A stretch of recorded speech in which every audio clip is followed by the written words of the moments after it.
To travelling mat, it is cold. It's freezing out here. Anyway, so as I said, I'm going to Leicester. I just wanted to do the intro because I didn't do the intro before, so I'm just doing it now. Welcome to Travelling Mat, where we're building memories together. So, yeah, here we go.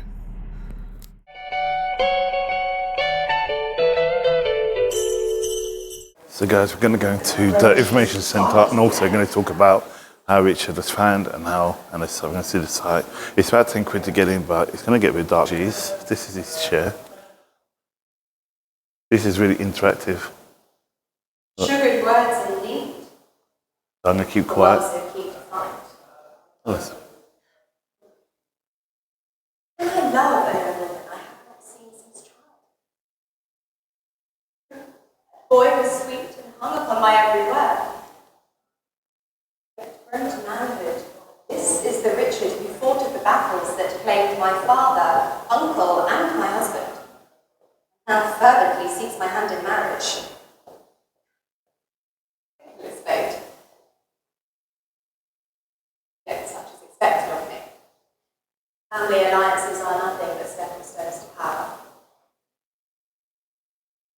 Nevertheless, there is much to commend this arrangement. Richard knows well our marriage will enhance his name and wealth. My nevertheless states and pedigree will strengthen his position. While I once was Princess of Wales, I shall content myself. Princess of Wales. Proudly bear him sons and heirs. Pray God that in these shifting times this may yet prove to be a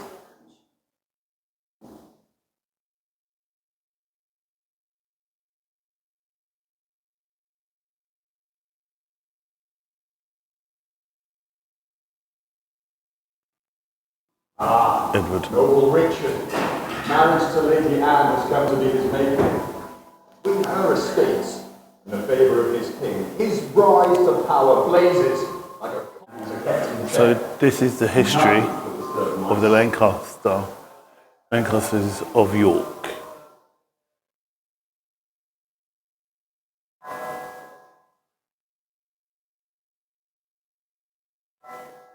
House divided.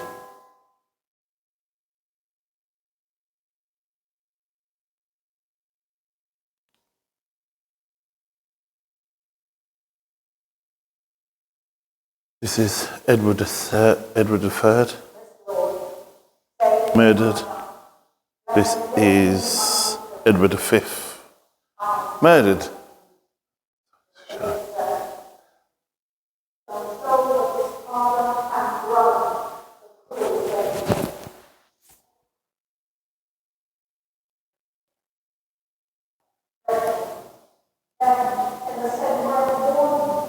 And this is a guy, King Richard III.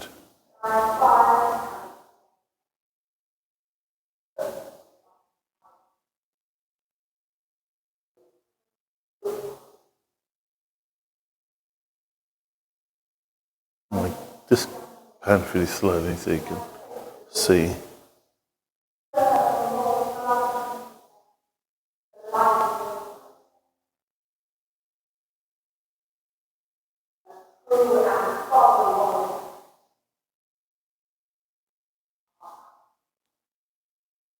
All the knight would have on horseback.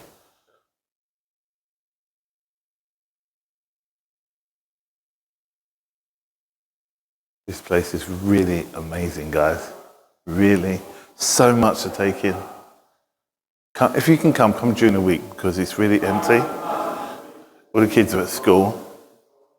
I can imagine on the weekend this will be so busy.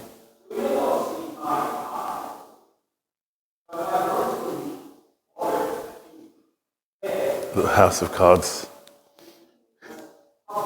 That's so cool. So we're going to exit and go further down. I could stay here all day. For Richard is the soul of his late father. Going to take a seat. Oh, brave and chivalrous man, true.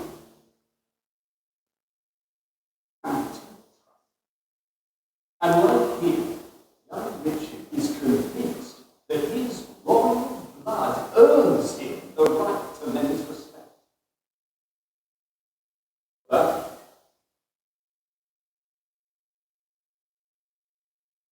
for as long as he remains in my household, Richard must learn to stand on his own, and act and fight like any other.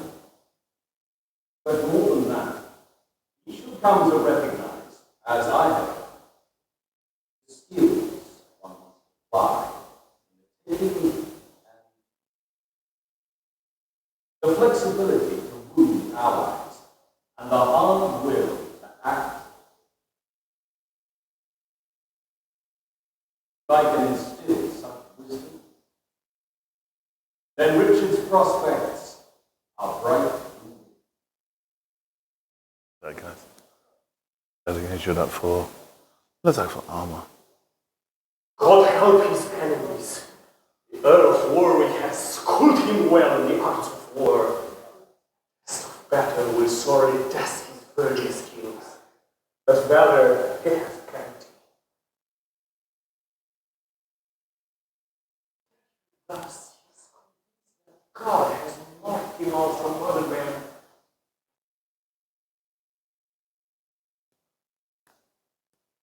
But Richard need no fear. Can walk through. For by the hand of Master Armorer Vincent de Lior, the strength of Italian's teacher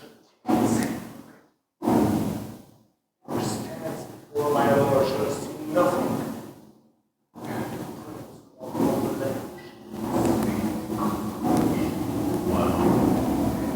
I love medieval battles.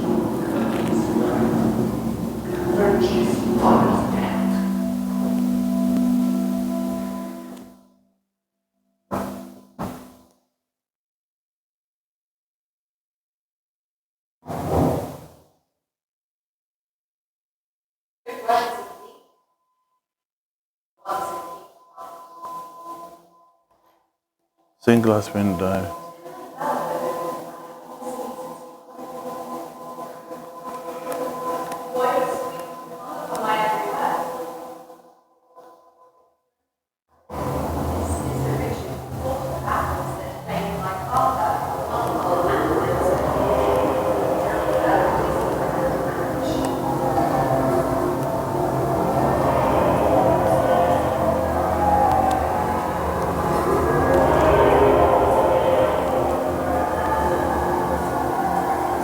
Is Richard.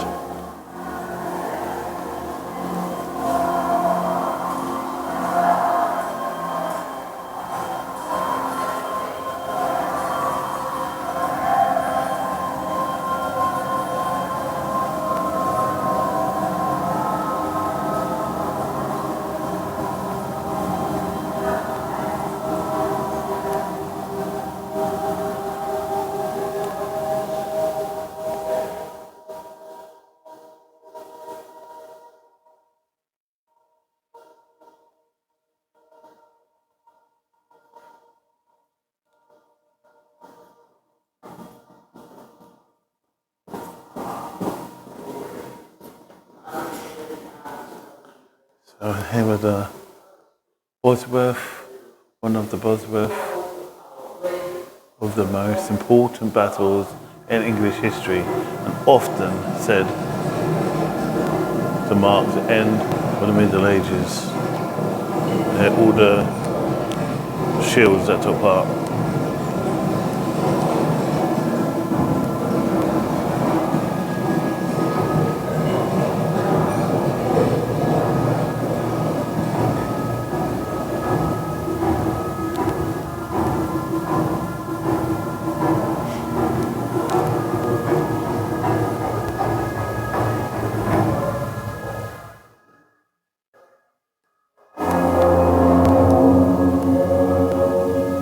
Richard misses, brought down by a tudor.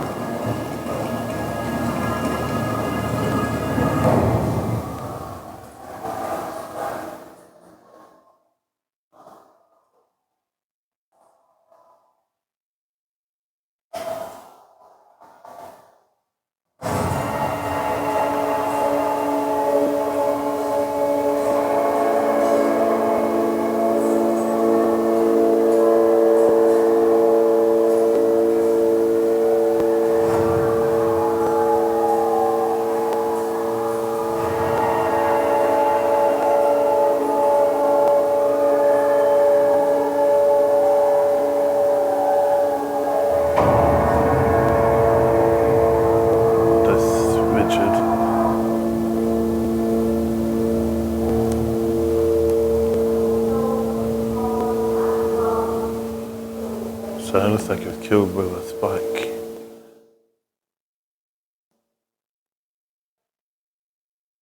So we continue upstairs. This one, guys, I think this is where the Tudors came in when Richard fell. I'll double check that, but Richard fell. The Tudors took over, i.e. Henry Tudor. I can't remember. I'll have to check. I'm not going to try and pinpoint it. But some toilet stairs, you go upstairs. This interactive place is really, really good. So, I'm going to show you. It's been now. In 1844, a Yorkshire playwright and author, Caroline Holston, wrote a defence of Richard using original sources. In the 1900s, Sir Clement Markham argued Richard was a misunderstood statesman who foresaw the ending of the feudal age but was betrayed and subsequently smeared. The Daughter of Time, by Josephine Tay, published in 1950. These look like the people that Richard was a victim of a conspiracy organised by stood for, because you know they've got the Princess in the Tower, and they blame Richard for murdering them. But see,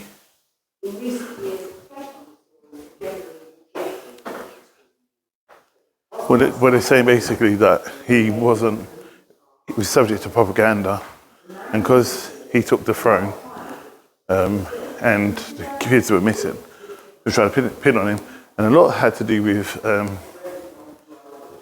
what's his name? It's a lot to do with William Shakespeare. William Shakespeare put him as a brutal murderer, and because Elizabeth I, obviously, kind of like sanctioned it and said it's okay. So yeah, it's that made him look pretty bad. So this is the person I found. Richard, there's a film about her and the journey. And this is where. See, remember I told you about the R?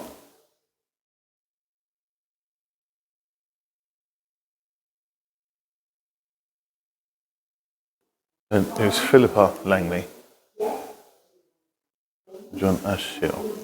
What I found really weird is that considering Richard was a king, no monarch went to represent, like the Queen didn't go to the funeral, which I thought was really weird.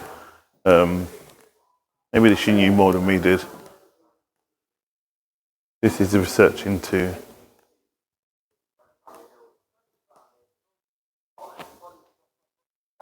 royalty in the car park. this is just the research into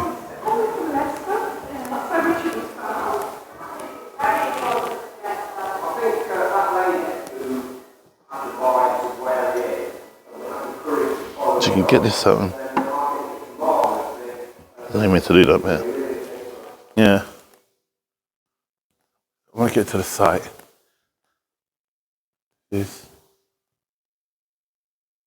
So this is how his bones were found. And then it was scanned through MMR.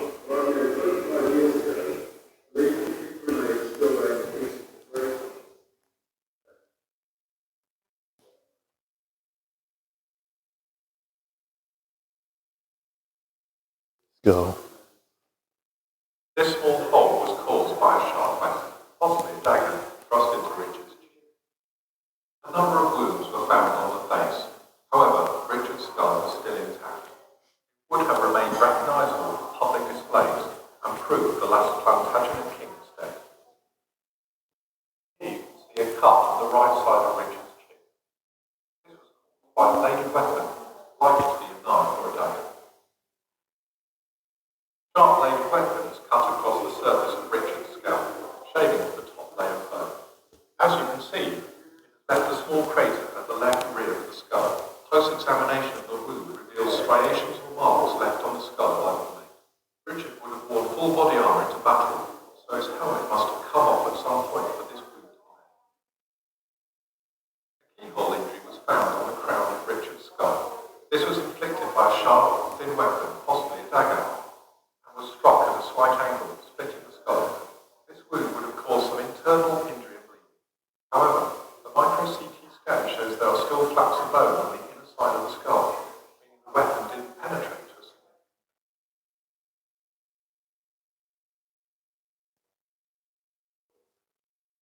Ribs.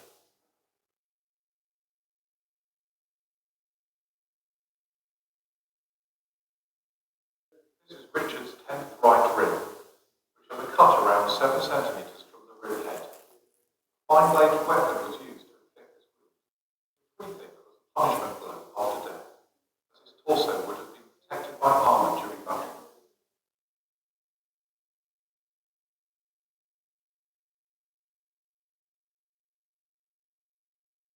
Finally, pelvis.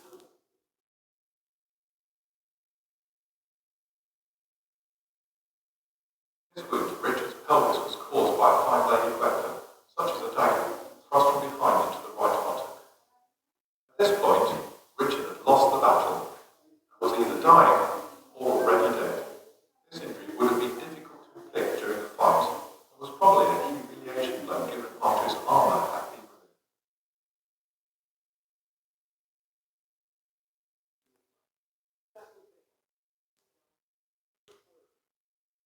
And these are all the injuries that was inflicted.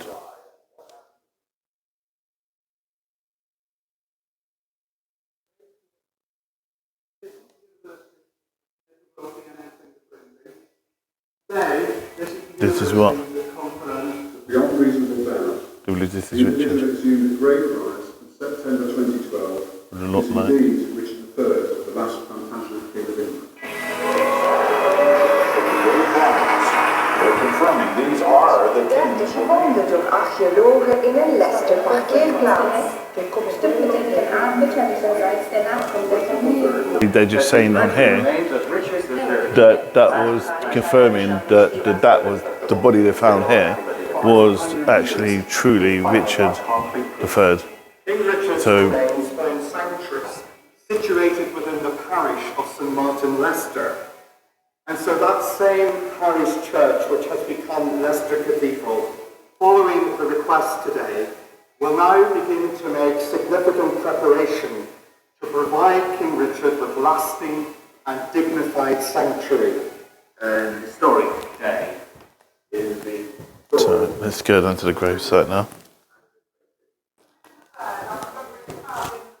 So just go down the final steps into the gravesite.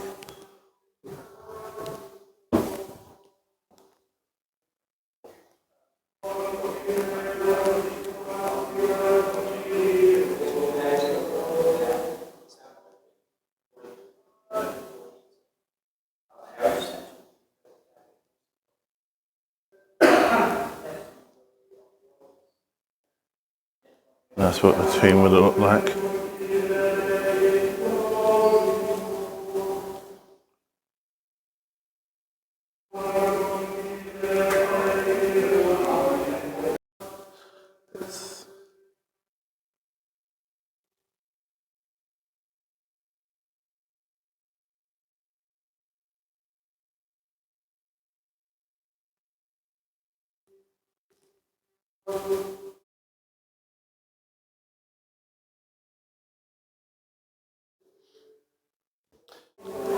Guys, I was just having an awesome chat with this guy about this room, and he said that he was under a vent, a hot vent, and that he was with someone else, and then he felt this overwhelming amount of coldness. He froze, and he saw a apparition walk from across here. Is that what I should say?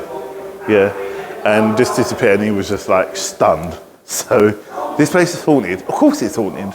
It's historical. I'll tell you a bit more about it when I come outside, because I'm going to go downstairs through the main gates, and then I'll see you on the other side. So I've just left the Guildhall, and I'm walking down to the town centre now. Interesting buildings. There are lots of factories and like Tudor buildings, obviously it dates back to Tudor times as well, but there's lots of industrial factories here, which I'm going to show you on the way back. This is St Martin's.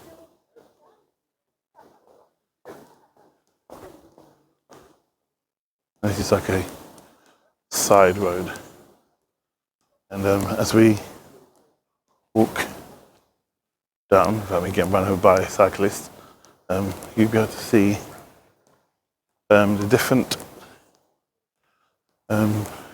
stores and things like that rolls down here. So let's have a look.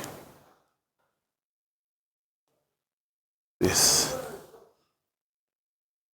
Hogarth's Hotel. I wonder if that has a nod to Hogarth himself. Be interesting to know, wouldn't it? Another interesting building here, which I don't see what it is. I'm gonna have a look. There's a statue.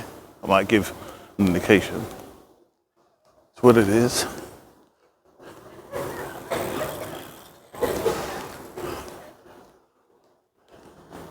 So, Leicester seamstress James Butler.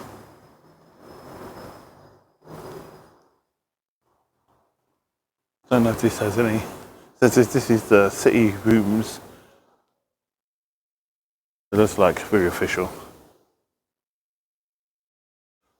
Here's the Knights Charter.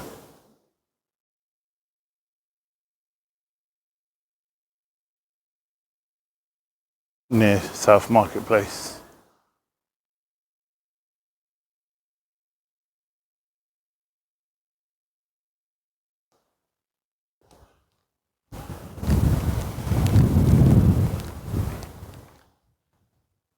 Interesting pink building there, look.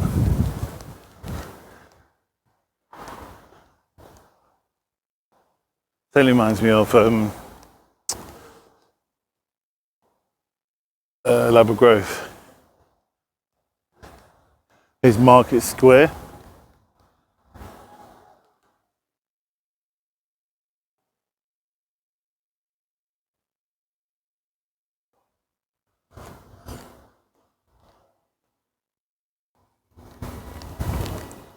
Kids are still in school right now. So, I'm coming back to go through to the Market Square and go through to the town centre.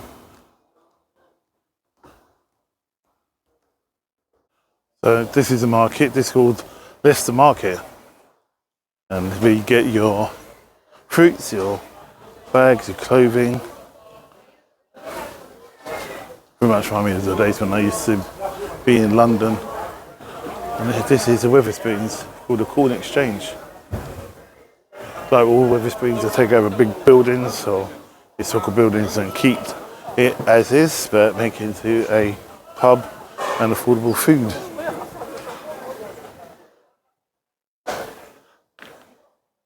That's Wetherspoons there.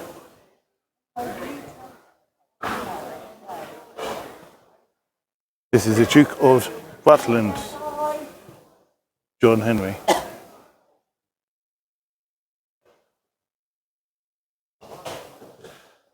And as you can see, it's Christmas time.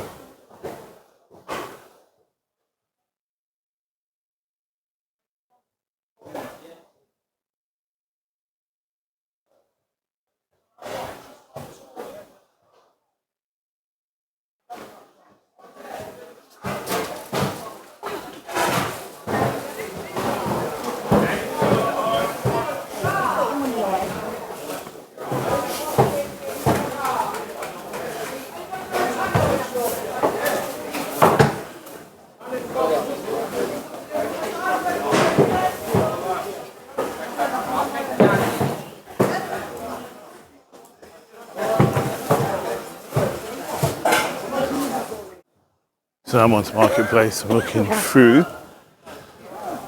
to the town centre. This is very much a very different approach to Leicester. We've got Leicester, the historic Leicester, with all this pomp and pageantry and the last Plantagenet king killed. Yeah, we got now shopping. And very much shopping.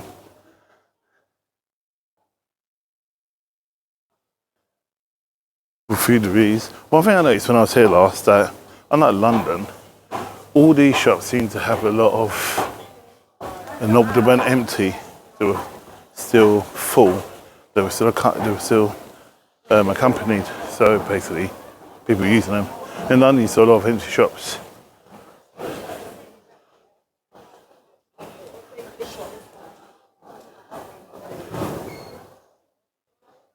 Over this high cross, not a bad place to go shopping in there. So I'm going to spin to the right and I'll show you this. Clock tower.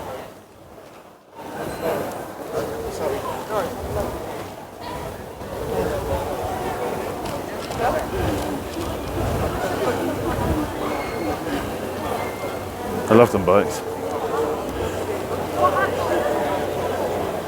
Got people out preaching. So the clock tower with the tree. See what it says here.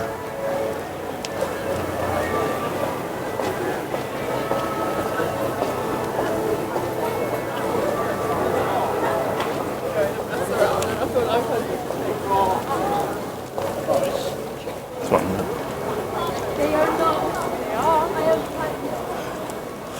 So, and all around here you got different exits which have different names, like High Cross, you got Church Gate. So all of them seem to obviously equate to meanings to do with the actual historic Leicester.